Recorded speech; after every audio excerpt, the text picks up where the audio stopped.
ଆଉ ତ ଗୋଟେ ମହାତ୍ମା ଜନ୍ମ ହେବେ ନାହିଁ,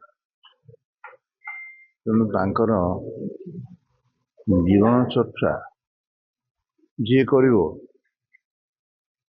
ସିଏ ଅହିଂସାର ପଥରେ ଯିବ। ଅହିଂସା ଗୋଟିଏ ଶବ୍ଦ ସାରା ପୃଥିବୀରେ ସେ ଏକମାତ୍ର ଅଦ୍ୱିତୀୟ ଦେଶ ସେବକ ଥିଲେ। ଜାତିର ଉଦ୍ଦେଶ୍ୟରେ ତାଙ୍କର ବାଣୀ, ତାଙ୍କର ଭାଷା, ତାର ଜୀବନ ଚର୍ଚ୍ଚାର ମହାନ ପର୍ବ ଆମମାନଙ୍କୁ ଆଦର୍ଶ ଆଡ଼କୁ ଏଇନ। ଆଜିର ସଭା ମହାତ୍ମା ଗାନ୍ଧୀଙ୍କ ଉପରେ ହେଉଛି, ମୋତେ ଡକା ହେଇଛି, ଅନ୍ୟ ସବୁ ନେତାମାନେ ମଧ୍ୟ ଆସିଛନ୍ତି।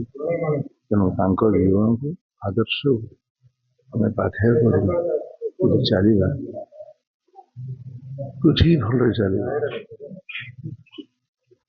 ଅହିଂସା ଏକ ଶବ୍ଦ, ଯିଏ ବର୍ତ୍ତମାନ ଦେଶର ଯେଉଁ ଅବସ୍ଥା ବର୍ତ୍ତମାନ ହେଉଛି, କେହି କାହାକୁ ମାନୁନାହାନ୍ତି ଏବଂ କୁପଥରେ ଲୋକମାନେ ଯାଉଛନ୍ତି। ତାଙ୍କୁ ସୁପଥରେ ଆଣିବା ପାଇଁ ହେଲେ ଗୋଟାଏ ଆଦର୍ଶ, ସେ ହେଲା ମହାତ୍ମା ଗାନ୍ଧୀଙ୍କର ଅହିଂସା।